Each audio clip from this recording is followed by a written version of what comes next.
ओघवत्या गोष्टी सांगत असताना काही त्रुटी झाल्या, चुका राहून गेल्या. उदाहरणार्थ, मी आकाश माळीला सांगितलं की 1 ग्राम मातीत 600 लाख जीवाणू म्हणजे निर्जीव मातीत 600 लाख जीवाणू असतात.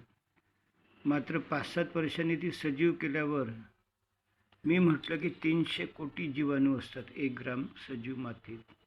तर ते 300 ग्राम नसून 161 कोटी आहेत. परंतु बोलताना मी 270 पट म्हणजे अंदाजे 300 पट जीवाणू असतात ते बरोबर बोललो होतो. ओघवत्या बोलण्यात मला हे 5 जे वर आहेत सुभाष पाळेकरला भेटलेले ते स्पष्ट सांगता नाही आले. तर तो क्रम असा आहे: जीवामृत, घनजीवामृत, बीजामृत, वापसा आणि आच्छादन. तर हा फरक समजून घ्या. तो तुम्हाला प्रेरणा देईल की झाडाच्या मुळाशी ह्या ज्या गाठी असतात ह्यामध्ये करोडो बिलियन बॅक्टेरिया राहतात आणि ते झाडाला प्रोत्साहन देतात वेगवेगळं युरिया, फॉस्फेट, पालाश हवेतून गोळा करून देण्यास. क्लिपमध्ये जीवामृतचं कंटेंट दाखवलेलं आहे की 200 ग्राम लिटर ड्राममध्ये 10 किलो गाईचं शेण टाका, देशी गाईचं 10 किलो मूत्र टाका, गोड 1 ते 2 किलो, बेसन 1 ते 2 किलो, पाणी 180 लिटर आणि झाडाखालची माती. तर हे झालं जीवामृतचं कंटेंट. या ठिकाणी बॅक्टेरिया या पाण्यामधून सोडणं शक्य नाही. तिथं आपण घनजीवामृत करतो. त्यासाठी 100 किलो गाईचं 1 आठवड्यात जमा केलेलं शेण, तेवढंच मूत्र अपेक्षित आहे. 1 किलो बेसन, 1 किलो गूळ, 3 लिटर गाईचं मूत्र, 2 आंजोळ्या झाडाखालची माती आणि 7 दिवस विरजन होऊ द्यायचं. तर मला आठवतं की हे 1 एकर क्षेत्राला पुरेसं ही माती आहे म्हणजे घनजीवामृत. चांगलं अंकुरावं म्हणून बीजामृत आणि त्याचं कंटेंट दाखवलेलं आहे. 5 किलो गाईचं शेण, मूत्र 5 लिटर, विजलेला चुना 1 पाव, पाणी 20 लिटर, 1 आंजोळी बांधावरची माती आणि 100 किलो बिजवाई. तर असं हे बीजामृत तयार झाल्यावर ती भिजवायला 24 तास असं चिटकवून ठेवा आणि नंतर मग पेरणी करा. आपण आच्छादन करतो तर त्या जमिनीला एक प्रकारची ऊब मिळतं आणि मग त्या जंगलामध्ये एक वापसा तयार होतो म्हणजे ज्याला आपण असं म्हणूया की जमिनीचा कस वाढतो. आपण आत्मनिर्भर भारत बिना रासायनिक खताने करू शकतो ही त्याची कल्पना. तुम्ही पहा की जी गांडूळ खतानं फुसफुशीत जमीन झाली तर पटकन छिद्र पडतं.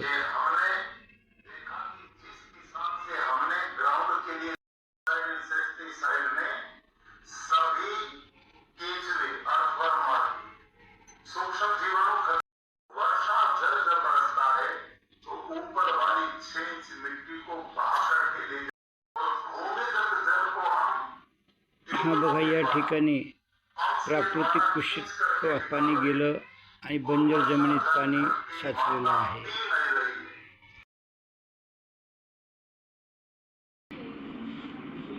आकाश, आवाज क्लिअर आहे का माझा? काय कर, मी तुला आता ओघवती गोष्ट सांगतो आणि तू अक्षरशः डोळे बंद करून जरी बसला तरी काय होईल, तुझ्या ती आत्म्यात ती सर्व कथा झिरपेल. आणि मी सुद्धा माझा व्हिडिओ जो आहे ऑडिओ रेकॉर्डिंग सुरू ठेवलं, कारण घरी गेल्यावर मी याचा व्हिडिओ बनवेल आणि हा जो व्हिडिओ आहे हा 1 कोटी शेतकऱ्यांपर्यंत पोहोचला तर त्यांना समजायला मदत होईल. You get the point? बघ, आपण एखाद्या सत्संगात जातो तर ते त्यांचं महाराजजीचं रेकॉर्डिंग चालू असतं, ते पुन्हा दुसऱ्या गावाला गेलं की सत्संग विषय तोच असतो, पण तरी ते रेकॉर्डिंग सतत सुरू असतं, कारण प्रत्येक वेळेस काहीतरी विचार वेगळे वेगळे असतात. तसंच मी काय करत असतो की बोलताना ते भारतीय स्तरावर कामात पडावं किंवा महाराष्ट्र स्तरावर, हा माझा हेतू असतो. आलं लक्षात? तर आता तू डोळे बंद कर आणि ज्यावेळेस तुला अति झोप येईल किंवा तुला जसं वाटेल तसं, पण तुला गुंगी आली आणि समजायला नाही लागलं की तू कर किंवा काका थांबा, आपण पुन्हा 1 अर्ध्या तासाने हे करा, म्हणजे संकोच नको करू. तर ऐक, आता मी तुला आता ओघवती ओघवती गोष्ट सांगतो, तू फक्त हू हू करायचं, म्हणजे मला कसं तू जागा आहेस आणि तुला समजतं ते लक्षात घे. तर आणि मी बरेचदा मी तुला मुला किंवा शेतकरी मित्रांनो असे शब्द वापरेल तर ते सर्व महाराष्ट्राला उद्देशून असं गृहीत धरायचं. तर महाराष्ट्रातील 1 कोटी शेतकरी कुटुंबियांनो, मी बरेच दिवसांहून विचार करत होतो की सुभाष पाळेकरची जी कहाणी आहे ती सर्वांपर्यंत सहज कशी जाईल. तर आज भारत माता या सांगलीच्या आकाश माळी याच्या आत्म्यातून अवतरली आणि त्याने मला फोन केला. त्याने माझा नंबर एका ग्रुपवरून घेतला आणि मला बोललं की मला सुभाष पाळेकर शेतीबद्दल माहिती करून घ्यायची आहे. अरे म्हटलं आता फार चमत्कार की तुला स्वतःहून प्रेरणा झाली. कारण आपण सांगत राहिलं तर ते लोकांना त्याचं महत्त्व वाटत नाही. जेव्हा एखादी व्यक्ती म्हणतो मला सांगा तर ती गोष्ट फार अनमोल असते. आणि मी या आकाशला एक नंबर देईल. बीडमध्ये असाच एक 30 वर्षाचा युवक आहे जो आज 5-6 वर्षापासून ग्रॅज्युएट झालेला आहे. सुभाष पाळेकर शेती करतो आणि त्या रीतीने तो सुखानं जगत आहे. विशेष म्हणजे तो भ्रमिष्ठ किंवा वेडा नाही. म्हणजे हे UPSC MPSC मग कलेक्टर बनूंगा मग कमिशनर बनूंगा, ज्याच्यामुळे आज आपला देशची पिढी बर्बाद झालेली आहे. तर असू द्या. तर आज आपण आता सुभाष पाळेकर शेती पद्धती काय आहे हे पाहू. आणि तो विषय सुरू करण्यापूर्वी आपल्या मनामध्ये एवढा गोंधळ झालेला असतं की हो मला माहिती आहे गांडूळ शेती. तर गांडूळ शेती म्हणजे सुभाष पाळेकर पद्धत नाही. बरेचदा आपण खूप शेणखत टाकतो, हे करतो, तर ते गोखेती किंवा काय ते आयुर्वेदिक शेती, कुठलं ते अग्निहोत्र शेती ती नाही. तर ही टोटली म्हणजे आपलं संपूर्ण आयुष्य भगीरथाप्रमाणे पणाला लावून सुभाष पाळेकर म्हणजे असा खरोखर पृथ्वीरत्न जन्माला येणं फार कठीण आहे. आणि शेतकरी मित्रांनो, ही कहाणी अशी आहे की प्रतापगडमधले ते लोक त्या काळात युद्धामुळे ठिकठिकाणी स्थलांतरित झाले. महाराष्ट्रात जंगलात रानावनात गेले आणि ते लोक पुढे पारधी, तेली, मराठे अशा विविध नावाने मग पुढे त्यांचं काष्टजमध्ये रूपांतर झालं. आता उदाहरणार्थ माझं नाव गजानन वाडे जमपूरचा, पण आमच्या 5-6 पिढ्यांच्या आधी जी नावं पाहिली तर राठोड सिंग, महादेव सिंग म्हणजे राजस्थानी नावं येतात. ते कशावरून आली प्रताप राणाचे. तर ती इज्जत आणि चारित्र्य आणि आपला वंश निर्मळ राहावा म्हणून बिचारे देशोधडीला गेले आणि तिथं नवीन जीवन सुरू केलं. तर पाळेकर साहेब सांगतात की आम्ही असेच प्रताप राठोडांचे वंशज आणि औरंगाबाद भागात आलो आणि कदाचित पाळे नावाचं खेडं असेल आणि म्हणून यांचं नाव पाळेकर पडलं.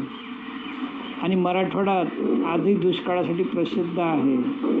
100-150 वर्षापूर्वी तिथं महादुष्काळ पडला असेल आणि मग हे लोक म्हणजे पाळेकर आणि त्यांचे कुटुंबीय बेलोरा अमरावतीला आलेत आणि म्हणून तिथं ते स्थायिक झाले. मात्र राजवंशीय रक्त असल्यामुळे प्रजेवर प्रेम करणं, त्यांच्या सुखदुःखात सहभागी होणं हा त्यांचा खानदानी गुणधर्म राजपूत लोकांचा. तर यांच्याकडे 100-200 एकर शेती होती पूर्वजांकडे आणि खायला प्यायला भरपूर होतं. पण गावच्या ज्या परंपरा असतात त्याचा खर्चही फार मोठा असतो आणि त्याच्यामुळे त्यांनी ते कमावलेलं सारखं खर्च व्हायचं. तर अशा रीतीनं 1949 दरम्यान ह्या पाळेकरांचा जन्म झाला आणि हे आईवडिलाला एकटेच, यांना बहीण भावंड काही नाही असं मला आठवतं. आणि राजवंशीय पाटलाच्या घराण्यातले असल्यामुळे चरित्रवान स्वरूपाचे. आपण होईल तेवढं दानधर्म करायचं पण कोणाकडे हात पसरवू नये अशा प्रकारची तिची शिकवण. तर हे पाळेकर जे आहेत हे सत्यदेवाचा अवतार. आणि त्याची कहाणी अशी की हे जेव्हा म्हणजे कॉलेजमध्ये शिकायला गेले, बहुधा मग ते कृषी कॉलेज म्हणजे भाऊसाहेब देशमुख कृषी कॉलेजच असं अमरावतीचं. तर 3 वर्ष तर हे व्यवस्थित शिकले आणि ते कृषी कॉलेजचं शिक्षण घेत असताना यांनी एक विषय निवडला किंवा हे रासायनिक खत किंवा कीटकनाशक किंवा शेती पद्धतीचा किंवा जंगलांचा आदिवासी जीवनावर काय परिणाम होतो अशा प्रकारचा तो त्यांचा विषय होता. त्याच्यामुळे दर महिन्याला 15 दिवसाला यांच्या बेलोरा अमरावतीवरून धारणी जंगलामध्ये जात 1-2 रात्र राहत. तर पुढे ते सांगतात की मी जेव्हा धारणीच्या जंगलामध्ये गेलो आणि त्यांच्या सहवासात आलो तर यांनी एक असा चमत्कार अनुभवला. आता तो चमत्कार आपण नेहमीच हे करत असतो, तरंग लहरीसारखा म्हणूया, पण त्याचं मी थोडं विश्लेषण करतो, अधिक खोलवर तुम्हा लोकांना सहज लक्षात येईल. आणि ते विश्लेषण असं की 3 वर्ष कॉलेजमध्ये शिकले, ॲग्रिकल्चर कॉलेजमध्ये, आणि वारंवार या शेतीमध्ये इतकं फॉस्फेट, इतकं नायट्रेट, इतकं पोटॅश, इतकं पाणी, इतकं हे पाहिजे, तितकं पाहिजे, आणि यांचा अशा रीती तो अभ्यास सुरू, जमिनीचा पोत आणि जमिनीची तपासणी वगैरे असं तसं. परंतु यांना आपला धारणीचं जंगल जे आहे, धारणीच्या जंगलामध्ये यांना दीक्षा मिळाली म्हणा किंवा ते जंगलदेव प्रसन्न झाले म्हणा किंवा जंगल यांच्याशी बोलू लागलं म्हणा. तर थोडक्यात सुभाष पाडेकर जे आहेत ते मी थोडं उदात्त भाषेत सांगतो, त्यामुळे असं व्यक्तिशा नका घेऊ शब्द. ते सांगतात की माझे प्रिन्सिपल उलेमाले सर होते आणि हा सुभाष पाडेकर इंटेलेक्च्युअल पोरगा आहे, त्यांना माहीत होतं त्यांच्यावर ते खूप प्रेम करायचं. आणि मग हे प्रिन्सिपल साहेबांना यांनी विचारलं की साहेब मी 3 वर्षाला असं शिक्षण घेत आहो की पोटॅश पाहिजे, नायट्रेट पाहिजे, मालाश पाहिजे, फालाश पाहिजे, पण मी जेव्हा धारणीच्या जंगलात जातो तर ते धारणीचे झाडं, पानं, वृक्ष, जंगल माझ्याशी बोलतं की बघ सुभाष, तुमच्या शेतीत पोटॅश, नायट्रेट, रासायनिक खत, कीटकनाशक पाहिजे, हायब्रिड बियाणं पाहिजे, तरी म्हणे तुमचं ते पिकं फेल होतं.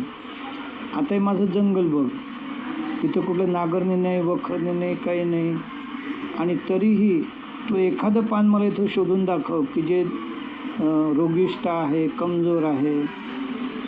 आणि या ठिकाणी बघ म्हणे मोठे मोठे झाडे वाढत आहेत, वेली वाढत आहेत, छोटी झुडपं वाढत आहेत, आणि तुमच्याकडे तर फक्त ओसाड, फक्त शेती आहे, तुम्ही ते नांगरता, मग हे करता, ते करता, आणि मग रडता पण. तर मग पुढे आता शांतपणे ऐकून घे.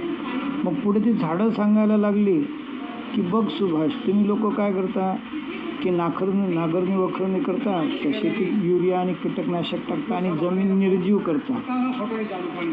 माझ्या जंगलात काय नाही, रासायनिक खत आणि कीटकनाशक काहीच नाही.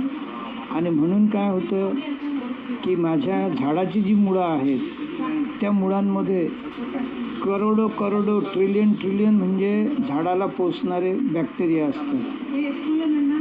तर माझे शेतकरी मित्रांनो, राज्यपाल साहेब एका ठिकाणी सांगतात की मी हिसारमध्ये प्रयोग केले, माझ्या शास्त्रज्ञ लोकांनी सांगितलं की जी निर्जीव झालेली जमीन आहे तिच्या 1 ग्राममध्ये 600 लाख बॅक्टेरिया आहेत जे झाडाला उपयोगी आहेत. बघा आता मी पुन्हा सांगतो, 1 ग्राममध्ये 600 लाख बॅक्टेरिया. परंतु जेव्हा 5-10 वर्षांनी ती शेती सुभाष पाडेकर पद्धतीने जिवंत झाली तर त्याच 1 ग्राममध्ये 361 कोटी जीवाणू, म्हणजे 361 कोटी, ते या PPTमध्ये लिहिलेलं आहे. काही थोडं कमी जास्त फरक झाला असेल तर ते आपण नंतर चेक करू. परंतु 361 कोटी कोटीच्या घरात आहे, म्हणजे तिप्पट वगैरे, 300 पट वगैरे. तर इतके म्हणे जीवाणू आहेत. आणि मग म्हणे मी काय करते, ते जंगल बोललं की माझं 1 घनफूट हिरव्या पाण्याचं जे क्षेत्र आहे ते 4.5 ग्राम साखर तयार करते.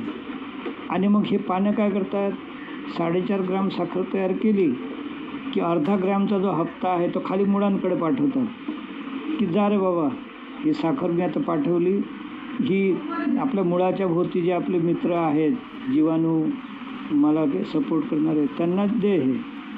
तर अशा रीतीनं ते जीवाणू जे आहेत मुळाजवळचे त्यांना अन्न मिळतं. आणि मग ते काय करतात आता या ठिकाणी मला ते बरेचसे बारकावे माहीत नाहीत, 10-15 ते प्रकार आहेत.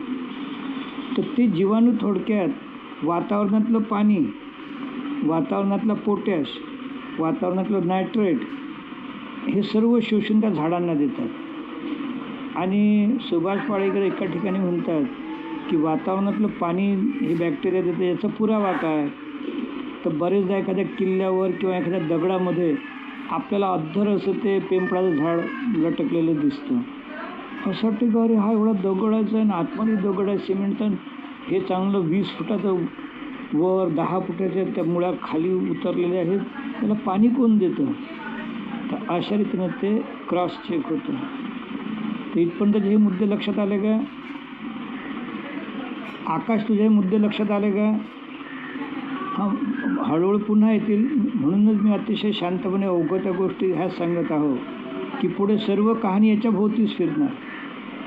तर अशा रीतीनं मग हा सुभाष पाळेकरला जेव्हा आत्मज्ञान झालं तर तो आपल्याला काय म्हणतो, मरुदीनं आपल्याला काय करायला लागतं? आता वाघसाहेबांनी सांगितलं, ऐकलं तेवढं ऐकलं, काय पैसे थोडे लागले.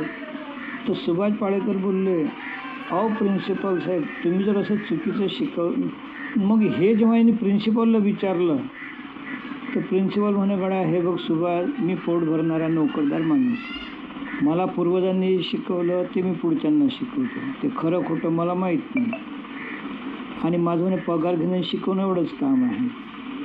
तर मग हा सुभाष बोलला, अरे हे फार मोठा अनर्थ आहे, हे चुकलं. मी माझे 3 वर्ष शिक्षण घेतलं, फुकट घेतलं, तुम्ही चुकीचं शिकवलं. आणि खरोखर या सुभाष पाळेकरनी 4थ्या वर्षी शाळेच्या कॉलेजलाच जायचं नाही, ग्रॅज्युएट व्हायचं नाही असं ठरवलं, घरी आले. आता घरी आले तर बाप हादरला की हे पोराच्या डोक्यात कसं काय वेड आलं बाबा, काय करावं लागतं, आपण थोडी जग बदलवू शकतो. मग त्याचे मामा वगैरे आले, त्यांनी समजावून सांगून पाहिलं की बाबा तू काय करावं लागते, आपला मंत्री, आपण मंत्र्याचे नाते का, तू ग्रॅज्युएट हो, पोस्ट ग्रॅज्युएट हो, तुला आपण कुलगुरू करू, मस्त बंगला, गाडी, हे ते सुखी जीवन जाईल, तुला काय घेणं देणं नाही याच्याशी. नाही म्हणे, हे चुकीचं, हे फार गलत आहे, फार हे आहे. आणि मग जेव्हा ते घरात भांडणं, वादविवाद हे झाले तर शेवटी त्या मामाने त्या सुभाष पाळेकरच्या वडिलाला समजून सांगितलं की जाऊ द्या, तुम्हाला एकुलते पोरगा आहे, तुमच्याकडे जे काही शेत आहे ते उपाशी तर मरणार नाही, पण त्याला आपण जर जबरदस्ती केली तर त्याला काही जीवाचं बरं वाईट ना करू, त्यामुळे त्याला त्याच्या मनानं करू द्या. तर अशा रीतीनं सुभाष पाळेकर साहेबांनी ग्रॅज्युएशन केलं नाही, हा देशासाठी फार मोठा त्याग, आणि एवढं निर्भय आपणही वागू शकत नाही. तर मग त्यांनी काय केलं, घरी आल्यानंतर त्यांच्याकडे जे काही समजा शेती होती तर ते सांगतात की पहिले 5-7 वर्ष तर मी खूप रासायनिक खतं, कीटकनाशक हे वापरायचं आणि मला चांगला नफा पण मिळायचा.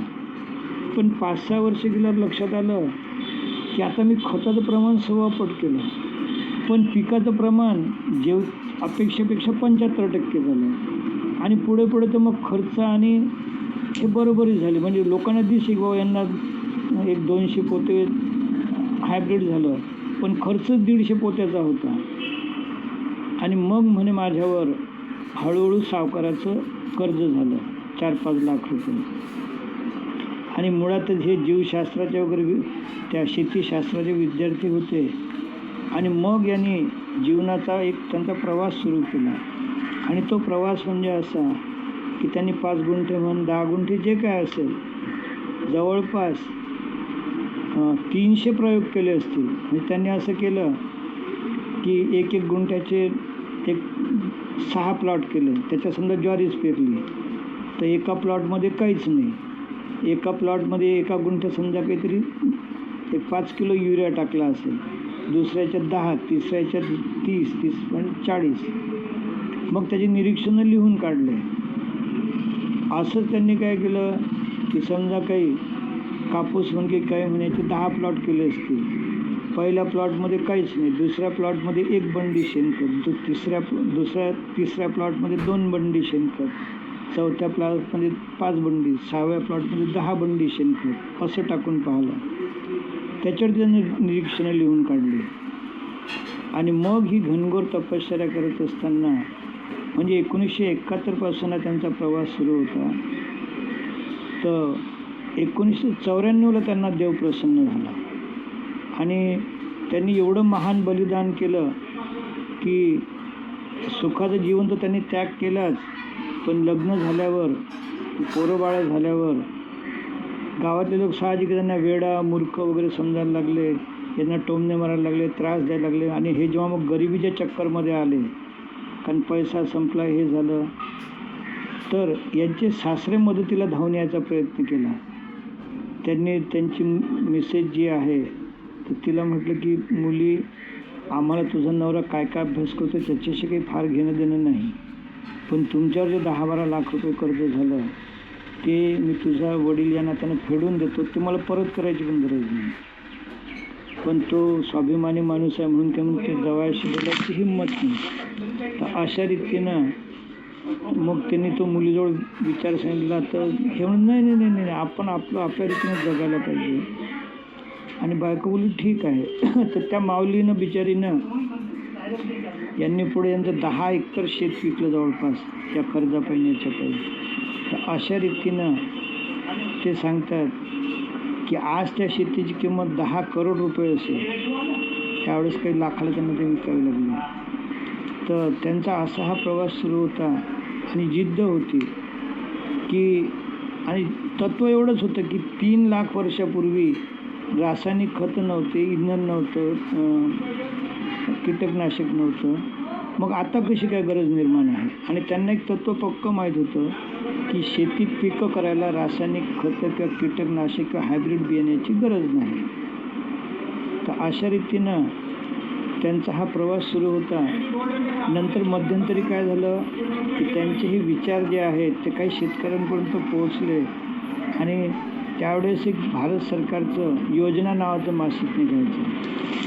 त्याच्यामधून इंग्रजीमध्ये वगैरे यांचे लेख भारतभर पसरायचे. मग लोकांनी हळूहळू इंटरेस्ट घेतला. तिथं कर्नाटक, हिमाचल प्रदेश, उत्तर प्रदेश अग्रेसर.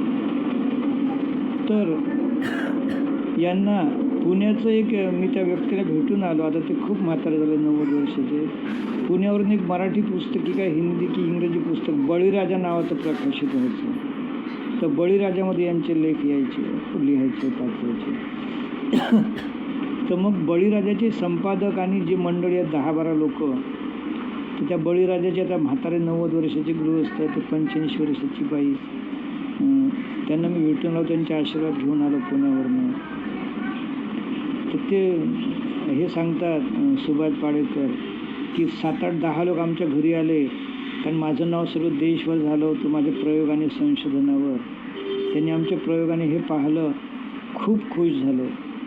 परंतु म्हणे त्यांना मी खरं तर म्हणजे पुरणपोळी तूप वगैरे खाऊ घालायला पाहिजे होतं, पण आमच्याकडे पैसे नव्हते, आम्ही खूप अडचणीत होतो. तर साधी खिचडी खाऊ घातली.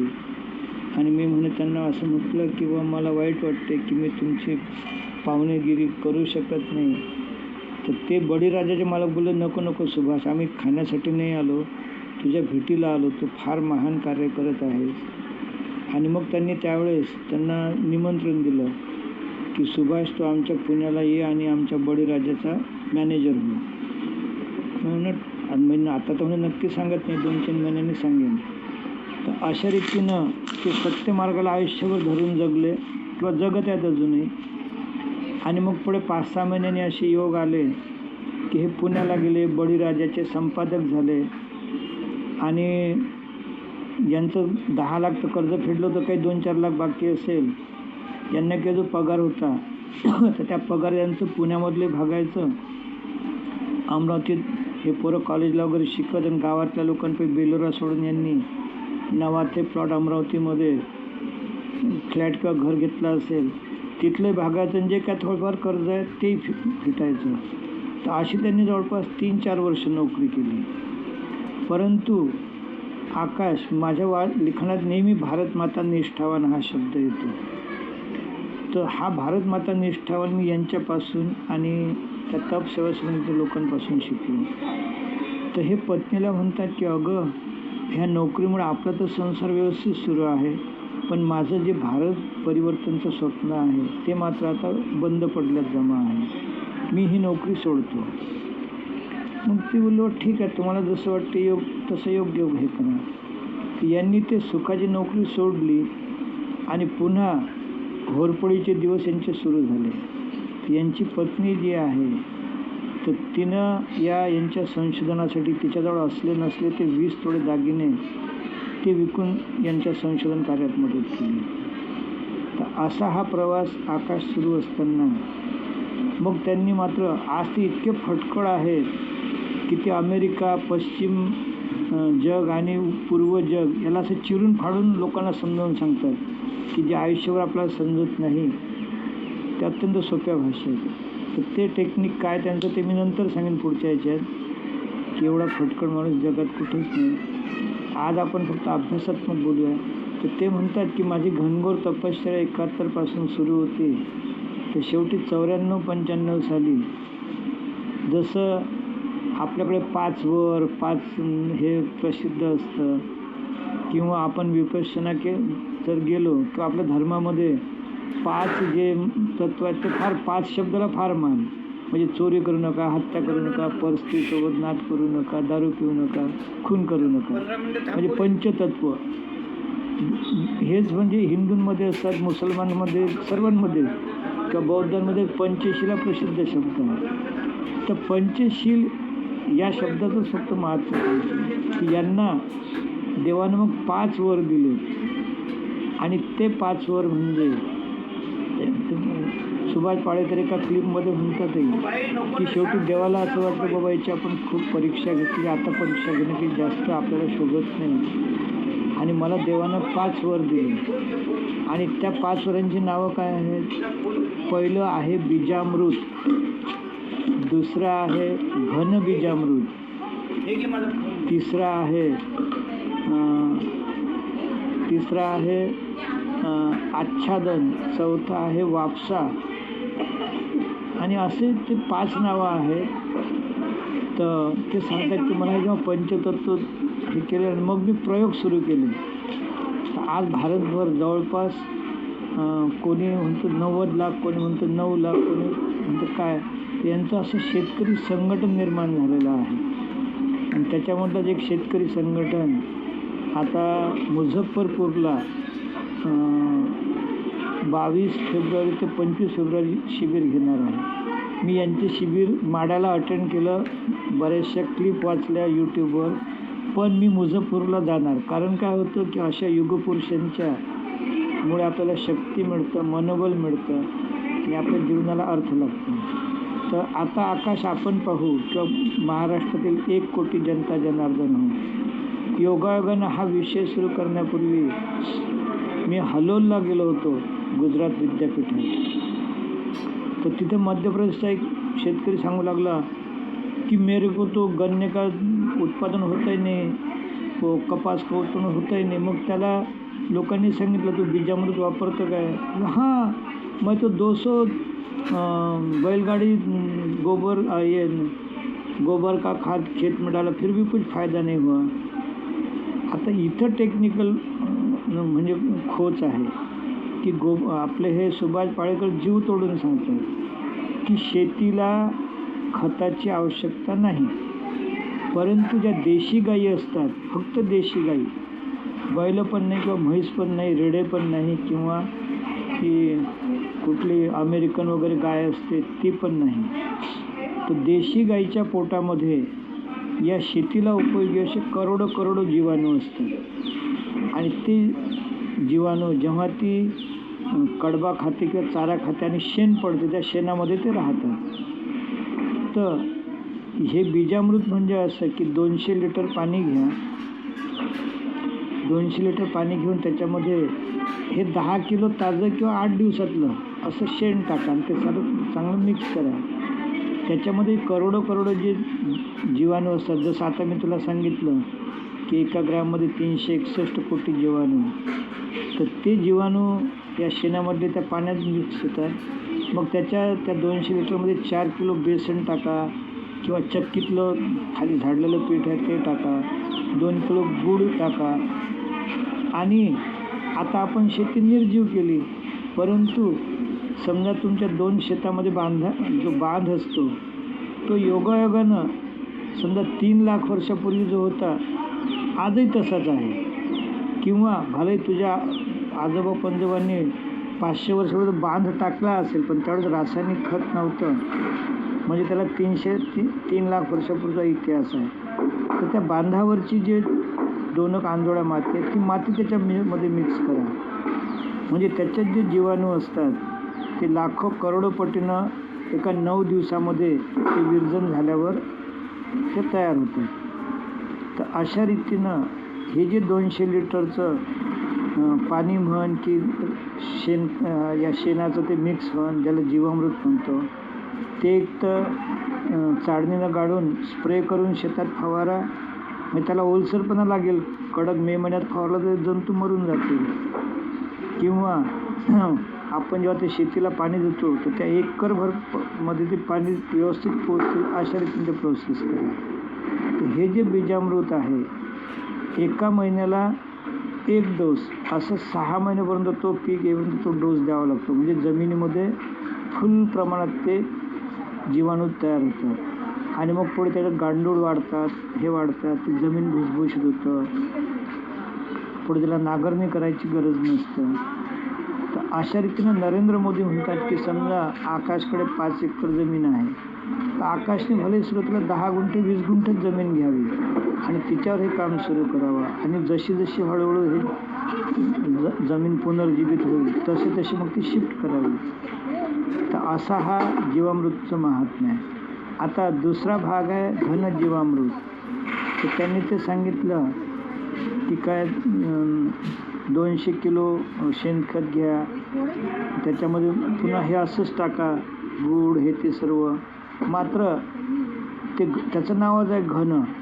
तर ते बारीक बारीक मग 7-8 दिवसाचं विरजनसारखं होऊन त्याची गव्हासारखी किंवा रव्यासारखी अशी माती तयार करा आणि ती ओलसर शेतामध्ये शिंपडा, म्हणजे ते जीवाणू त्या शेतीला भेटतील. तर असं आहे ते घनजीवामृत. नंतर जीवामृत, घनजीवामृत झालं बीजामृत. आता जे आपण आजकाल आता बियाण्यांना 200 रुपयाचं काय लाव ते लाव ते लाव, का तर मग चांगलं पीक येते, तर त्याची गरज नाही. हे जे 20 किलो शेण अशा प्रमाणात ते तयार केलं तर 100 किलो बियाण्याला ते पुरतं. त्याचं नाव बीजामृत. असं ते तिसरं वर्कआउट केलं. चौथा महत्त्वाचा मुद्दा आहे की आपण, आणि ते आता तू जर 6 मिनिटाची क्लिप पाहिली असेल मन लावून, तर ते राज्यपाल जीव तोडून सांगतात की माझ्या शेजारच्या शेतात रासायनिक खत देणं सुरू आहे, तर तिथं 6 इंचाच्या वर हे पण जात नाही, खड्डा पण जात नाही आणि पाणी पण झिरपत नाही, आणि माझ्या शेतात मात्र पाणी भराभर झिरपते आणि खड्डासुद्धा 2-3 फूट सहज होतो. ती क्लिप फार महत्त्वाची आहे. पुन्हा पुन्हा ते अभ्यास करावा लागेल. त्याची मी तुला 1.5 तासाची मोठी क्लिप पाठवेल. तर हे म्हणजे ते राज्यपाल आचार्य देवव्रत जे आहेत, हा चमत्कारिक माणूस कॉलेजचे प्रिन्सिपॉल होते आणि त्यांनी स्वतः त्या सुभाष पाळेकरच्या 2-3 वर्गांना हजर राहिले आणि तो विषय समजून घेतला. आणि म्हणून पोरा, मी आचार्य देवव्रत राष्ट्रपती व्हावेत जुलै 2027 यासाठी वैष्णोदेवीला 18 जानेवारीला नवस केलेला आहे, पण बर्फामुळे मी जाऊ शकलो नाही. आणि म्हणून 18 डिसेंबर रोजी पावागड हलोल विद्यापीठच्या बाजूला, म्हणजे जिथं नवीन हे विद्यापीठ सुरू झालं, त्या देवीला मी दर्शनाला जाऊन आलो. आणि आता 18 जानेवारीला मी कोल्हापूरच्या दर्शनाला होतो देवीला, आणि कनेरी मठामध्ये पण होतो. तर महाराजजीला मी भेटणार, पण ते भेट नाही झाली माझी. अशा रीतीनं हे ते राज्यपालांचं टॅली म्हणजे काही संशय घ्यायचं कारणच नाही. फक्त आपला जो शेतकरी वर्ग आहे त्याला मानसिक शक्ती पाहिजे, संयम पाहिजे, शांतता पाहिजे. आणि तू किती कागदावर लॅपटॉपवर लिहिलं तर नोकराच्या भरोशावर होणारं नाही. कारण तू कधी नोकराला म्हटलं की जा आता 200 लिटर पाण्यात सोडून ये, त्याला काय करणं आहे, तो एकाच वाफेत सोडून देऊन जा झालं. म्हणून आपल्या नजरेखाली ते होणं आवश्यक आहे. तर अशा रीतीनं हे जे सुभाष पाळेकर एवढा फटकळ मनुष्य आहे की यांची पत्नी 5-6 वर्षापूर्वी कॅन्सरनं मरण पावली. मात्र यांनी कष्टाने कमावल्यामुळे आज 99% पालकांची दुःखद कहाणी अशी की मुलं ऐकत नाहीत. कारण काय झालं की यानं त्या कारणाने वडिलाच्या कमाईत खोट आहे. आणि तुला आठवत असेल की काही वर्षापूर्वी एका मजुराच्या पोराने आत्महत्या केली. का तर मजूर बाप जो आहे तो त्या कोरोना काळामध्ये ते काय मिनी लॅपटॉपला काय म्हणतात ते देत नव्हता म्हणून. कारण काय झालं त्या बापाची नियत अशीच की सरकारने या योजनेतून पैसे द्यावं, त्या योजनेतून आम्हाला पोचावं, आम्हाला फुकट घरं द्यावं. तर या सुभाष पाळेकरचे मुलं मात्र अनमोल रतन आहेत. त्यांनी बापाने शेती गमावली, आईचं सोनं गमावलं, आई कॅन्सरने मरण पावली आणि आजही ते कुठलाही पैसा न घेता शिबिरांना हजर राहतात, लोकांना शिकवतात. आणि मग चमत्कार असा घडला की नरेंद्र मोदी साहेबांनी पहिल्यांदा तर निवडून आले, पण दुसऱ्या निवडणुकीच्या वेळेस शेतकऱ्यांना आश्वासनं दिली होती की मी तुमचं उत्पन्न दुप्पट वाढेल असे प्रयत्न उपाययोजना आखली. आणि मग ते निवडून आल्यावर एका वर्षाने त्यांनी कृषी विभागाला विचारलं. आता कृषी विभागमध्ये तू नाव ऐकलं असेल ICAR, Indian council of agriculture research, म्हणजे भारत सरकारचं कृषी संशोधन विभाग. तर नरेंद्र मोदींनी सांगितले की बाबा मला तुम्ही 1-2 वर्षाने रिपोर्ट द्या की शेतकऱ्यांचं उत्पन्न दुप्पट कसं वाढू शकेल.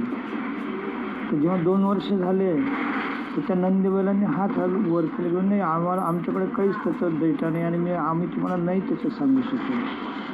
मग नरेंद्र मोदी नाराज झाले. मात्र ह्या सूटबुटवाल्या साहेब लोकांचं न ऐकता त्यांनी जगातले मग ते आपलं खूप 100-200 एकर शेणखत टाका त्या लोकांना बोलावलं, त्यांचे इंटरव्ह्यू घेतले. मग काय देवाच्या नावानं ते अग्निहोत्र करत त्या लोकांना असे मग काय ते अमेरिकेतून गांडूळ विकत आणले आणि मग त्याचं गांडूळ खत केलं. त्या अशा वेगवेगळ्या प्रकारच्या लोकांना बोलवून आणलं. पण प्रॅक्टिकली कुठलंच व्हायबल नव्हतं. कारण इस्कॉनचे लोक खूप शेणखत टाकलेल्या शेतीतलं हे खातात अन्न.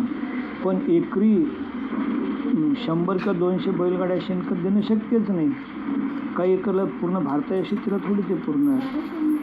आणि म्हणून हे जे सुभाष पाळेकर पद्धती आहे आणि याच्यामधलं जे टेक्निक आहे ते नरेंद्र मोदींना आवडलं.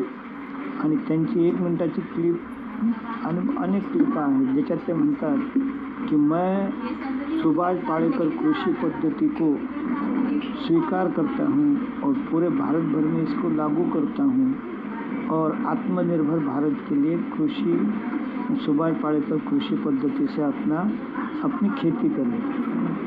हे त्यांनी म्हटलं, स्कीम लागू केली. पण आता ते सुभाष पाळेकरचं नाव मोठं होईल आणि लोकांनी काही काड्या केल्या असेल की नहीं साहब फिर महाराष्ट्र का बहुत ही नाम ऊंचा होगा और वो मराठी और वो तो साला और गड़बड़ हो जाएंगी, फिर हम किस काम के. तर मग नरेंद्र मोदींनी त्यांचं नाव घेणं आता बंद केलं आणि त्याला टोपण नाव ठेवलं, प्राकृतिक कृषी. असा हा त्या सुभाष पाळेकरांचं. परंतु सुभाष पाळेकरांचं बिचाऱ्यांचं कार्य सुरू आहे. आपल्या महाराष्ट्रात आपण लोक लक्ष देत नाही. आपल्याकडे शेतकरी संघटन नाही आणि याची बायको खासदार झाली काय, तिचा नवरा हे झाला काय, याच्यातच आपल्याला फिरवलं जातं. आणि दुर्भाग्याने मुळातच आपल्याच प्रश्नात गाफील आहोत. असा हा दुसरा भाग आहे या कथेचा. तिसरा भाग असा कि जो कूटनीति है कि पश्चिम राष्ट्र में खेती नहीं होती तो पश्चिम राष्ट्र को युद्ध और औषधि के ऊपर ही अपनी पैसा कमाना है, तो ये तुम्ही अस्तित्व नाही पाहणार. तर अशी ही त्यांची कहाणी आहे. आणि आपले राज्यपाल जे आहेत त्यांनी 200 एकर शेती हिसार विद्यापीठाची ती पुनर्जीवित करून दाखवली. हा फार मोठा चमत्कार. तर आता इथं माझे तूर्तही मी ओघवत्या गोष्टीचे विचार सांगते. कुणी तिरंदाज नाही, पण जेव्हा हे 60 लाख शेतकरी एकत्र येतील आणि तुम्ही यांना म्हटलं की तुम्ही जसं रामोजी शेट्टीप्रमाणे किंवा ते दिल्लीला ते मंदिर आहे, तर तसे म्हटलं या सुभाष पाळेकरसाठी म्हटलं बेलोरामध्ये 1100 एकर शेती घ्या आणि सुभाष पाळेकर जागतिक कृषी पद्धत विद्यापीठ असं विद्यापीठ स्थापन करा. त्यानंतर जवळपास 300 हॉलचं त्यांनी जे वेगवेगळे प्रयोग केले होते, भले ते छोटे छोटे हॉल होते, तसे मॉडेलचं आयोजन करा. तिसरं म्हटलं यांच्या कुटुंब कहाणीचे याचं आयोजन करा. यांनी त्याचे दुःखात दिवस काढून हे केले. आपलं जे बडनेरा स्टेशनचं मोठं बोर्ड लावा किंवा जागतिक कृषी केंद्र सुभाष पाळेकरसाठी ते उतरावे, अंतर 45 किलोमीटर वगैरे. आणि म्हटलं शेतकऱ्यांनी नेहमी बोलताना जय सुभाष पाळेकर, जय सुभाष पाळेकर असं वापरा, म्हणजे जास्त मोठंही नाही. आणि त्याच्यामुळे म्हटलं आपले जे येणारे वंशज आहेत, म्हणजे जसं तू आहेस, तुझी आता पोरं बाळ होतील, त्या पोरांचे पोरं बाळ, त्यांच्यापर्यंत विद्या अमर राहील. तर अशा मी अनेक शिफारशी केलेल्या आहेत.